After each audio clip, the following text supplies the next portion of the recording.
네, 책 쓰기에서 이제 원고 쓰는 법을 좀 이야기를 좀 하고자 하는데요. 원고 쓸 때 여러분들이 가장 좀 중점적으로 기억해야 될 것은 반드시 단문 쓰기를 하라는 겁니다. 문장 길이를 짧게 쓰라는 거예요. 그것이 여러분들이 반드시 기억해야 될 포인트고요. 그리고 글을 쓸 때 이거 이제 각 이제 그 글을 쓰기 전에 계열을 좀 잡고 구조를 좀 잡고 원고를 쓰길 바랍니다. 이런 것들이 굉장히 중요해요. 구조를 잡고 쓰면은 굉장히 글이 구조가 이제 명확하기 때문에 글을 쓰기가 편합니다. 하기 때문에 여러분들이 계열을 잡는 이런 트레이닝을 좀 해줄 필요가 있고요. 그리고 단문 쓰기, 문장 길이를 짧게 쓰는 단문 쓰기를 연습해 줘야 됩니다. 제가 쓴 책 쓰기 책을 보면은 문장 잘 쓰기 위한 60가지 방법을 제시해놨는데 그것도 좀 참고로 보시고요. 그렇게 하시면 됩니다. 사실 제일 중요한 건 이제 구조를 잘 잡는 것과 단문 쓰기다라는 거죠. 이걸 여러분들이 좀 기억해 줘야 되고 그 외 디테일한 이야기들, 그런 이야기들은 제 책들도 좀 참고를 좀 해주시면 됩니다. 그래서 그리고 원고 쓰는 거 같은 경우에도 전문가분들, 그러니까 글쓰기 강사라든지 혹은 뭐 저한테라든지 원고를 좀 피드백을 좀 받아보는 것이 좋아요. 그렇게 해서 글에 대한 어떤 첨삭이 반드시 필요하고요. 보통은 여러분들이 원고 한 개, A4 용지 2.5페이지가 원고 한 개입니다. 이 정도 원고를 쓸 때에 첨삭 자체가 기본적으로 한 100개 정도, 180에서 100개 정도 나올 수 있다는 걸 기억해 줘야 돼요. 실제로 제가 제 책쓰기 수업에서도 원고 피드백을 해보면 한 개 원고당 보통 80에서 100개씩 첨삭이 이루어집니다. 엄청난 양이죠.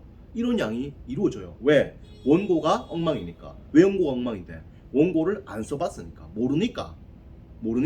물론 제가 원고를 책 쓰기 정규 과정 오시는 쌤들은 원고를 쓰기 전에 원고를 쓰는 법이라든지 이런 것들 다 지도를 합니다. 하지만 이런 것은 원칙이고 방법이잖아요. 이런 것들을 숙지를 해야 되는데 숙지가 잘 안 될 수 있어요. 하기 때문에 실수가 나오는 겁니다. 그래서 첨삭을 하는 것이고, 이를 통해서 그 다음에는 원고에 실수가 안 나와요. 그래서 피드백을 할 필요가 없는 글들이 쭉 나와줍니다.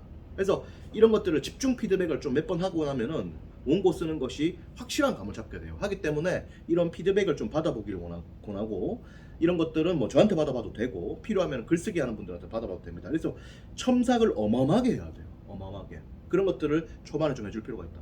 그럼 어디서 첨삭이 이렇게 나오느냐? 아까 전에 말한 것처럼 단문 쓰기, 그 다음에 뭐다? 구조 잡는 거. 이게 상당히 중요해요. 중요한데 이렇게 말을 하는데 지금 이제 숙지가 안 됐기 때문에 실수가 어마어마하게 나올 겁니다. 그래서 우선 이 두 가지 원칙이잖아요. 구조 잡는 거와 단문 쓰기. 이걸 바탕으로 제가 나가는 것이고, 실전에 들어가 보면은 실수들이 엄청 나올 수 있습니다. 아직 글 쓰는 것이 익숙하지 않기 때문에 나중에 뭐 제 어떤 책쓰기 책이나 다른 글쓰기 책 이런 것들도 한번 보십시오.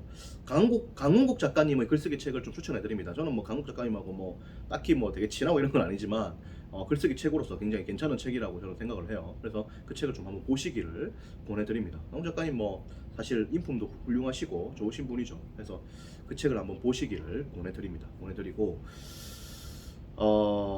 아무튼 그래요. 그래서 원고 쓸 때 기억해야 될 것은 단문 쓰기와 구조 잡는 거. 그리고 제 책 쓰기 책도 한번 보시고 강훈 작가님 책도 좀 이렇게 보시고 나중에 피드백도 좀 받아보시고 해야 됩니다. 또 이야기를 나누도록 하고요. 자세한 이야기는 우리 이상민 책쓰기 연구소에서 이야기를 나누도록 할게요. 고맙습니다.